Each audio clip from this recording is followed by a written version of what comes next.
Elias Production. Kay saya naman itong Pasko, sa tuwing ipinagdiriwang ng mga tao. Ninyo ang gawitin ito, naalay ko sa inyo at sa ating pagbabago.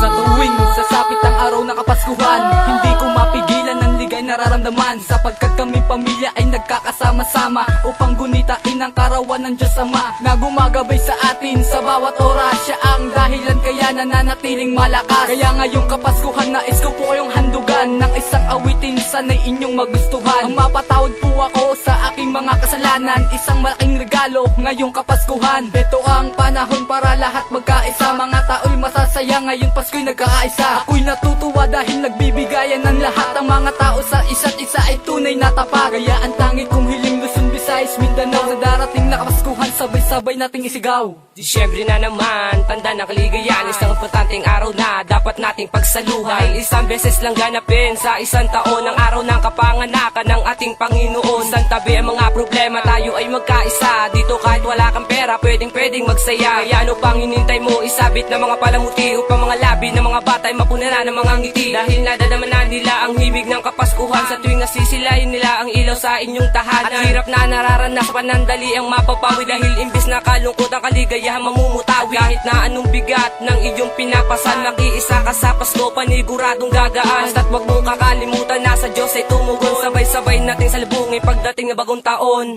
Kay saya naman itong Pasko, sa tuwing ipinagdiriwang ng mga tao.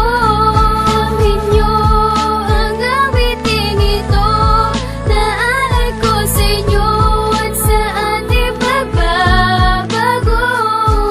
Pagmamahalin ng tunay na diwa ng Pasko, kahit sino siguro hindi na mapapalampas ko. Habang nadarama ang malamig na simoy ng hangin at hindi nakadepende sa pagkain nakahain ko, ay para magsaya at magpasaya ng iba at makita ang bawat isa na may ngiti sa mata. Basta kompleto ang pamilya, yan ang mahalaga. Sa Pasko kapiling ko sila, wala nang hahanapin pa. Sa mga ganto pangyayari, humuhugot ng lakas sa mga kamag-anak na nasa labas pa ng Pinas. Pinipilit makabalik, hindi yung huling pagluwas. Makapiling ang pamilya bago pa magdisperas. Bumibilis ang biyahe kahit na mula pa sa malay, dahil pinang uhugutan ng daladalang regalo na mahalagang bagay na gusto sanang ibigay. Ito ang alaala na matagal mo nang hinintay. Dumating na naman ng panahon upang tayo ay magsaya, at ang buong sanlibutan tayo ngayon ay magsasama sa nag-iisang layunin na tayo'y magkaisa. Ibabanan natin ng armas at ang mga namumuong kaba sa bawat puso ng mga kababayan kung Pilipino. Mahirap ba o mayaman, pulubi man o asinsado, negosyo man o simpleng tao, nasa layaman ng mga preso. Sama patid sa mga Pilipino kung saan man sulok ng mundo, na dapat nating ipagdiwang ang nag-iisang kaarawan na nagbigay ng kaligayahan sa puso natin at isipan. At ito yung kapistahan na dapat ng pagtuunan, tanging nais lamang niya'y bawat isa ay magmahalan. Papalapit ang Kapaskuhan, buksan ng ating mga diwa, tanggalin ang mga puot at galit sa ating humahara, sapagkat ito yung araw na dapat magkaisa. Itugunan natin sa taas at sa nag-iisang Ama.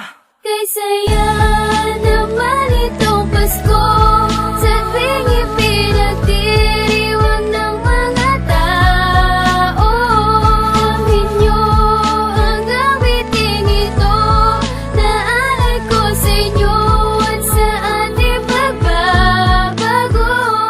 Sa paggawa ko ng dulay, pilitin mong intindihin, bagkus ikaw ay makinig at kahit di na tumingin. At subukan mong isipin nating kapaligiran, na dagdagan na ng pinsala, sino ang may kasalanan? Di ba tayo ring lahat dahil sa pagkapabaya? Libo-libo na ang buhay na kanyang kinuha, isa ka rin sa nagluksa, kaya kailangan mong magbago. Dapat magpakumbaba at di laging taas noo. Ngayong kaarawan ni Kristo dapat nang gumalang, itigil na mga gulo habang hindi pa halang. Huwag mong hayaan sa kamay mo na dumanak ang dugo, at piliting magsimba tuwing sasapit ang linggo. Kung sa ganon ay maibsan ang iyong mga kasalanan, kasama mo kami patungo sa kapayapaan. Patunay ang Pasko sa pagbabago ng lahat, at sa may kaarawan kailangan mong magpasalamat. Aking nadaramay unti-unting lumalamig, kasabay ng tawanan at samot-saring mga tinig. To ang himig ng Kapaskuhan na di mo malilimot, talikuran ng mali at ang mga masalimuot na laging bumabagabag sa iyong kaisipan. Ito na ang panahon para muli nang maibsan sa mga kasalanang di mo sinasadya.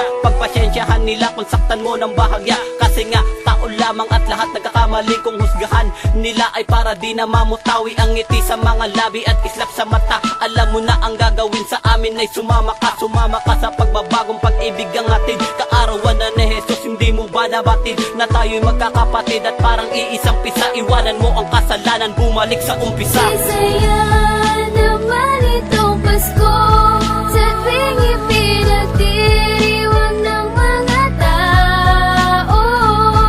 Inyo ang awitin ito na alay ko sa inyo at sa ating pagbabago.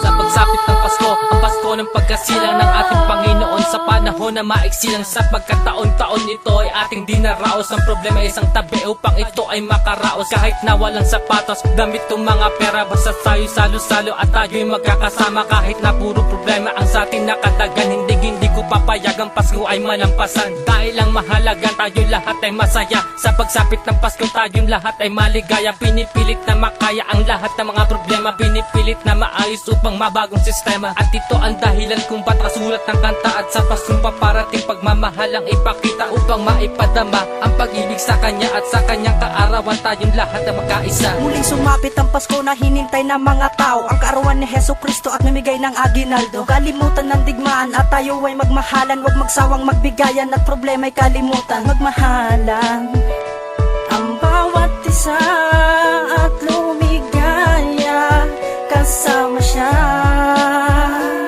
Kasama ang buong pamilya at lahat ay masaya, lalo ngayong kasama ko ang aking mahal na asawa. Ilang taon kong pinanabikan ang ganitong pagkakataon sa loob ng 20 taon, pero ito na ako ngayon. Naramdaman ko na ang Pasko kasama ang pamilya ko at ang pamilya ng babaeng mapapangasawa ko. Sa pagtatapos ng kanta ko, Boss PG ang pangalan ko na bumabati sa inyo na maligayang Pasko po. Isaya naman itong Pasko sa tuwing ipinagdiriwang ng mga tao.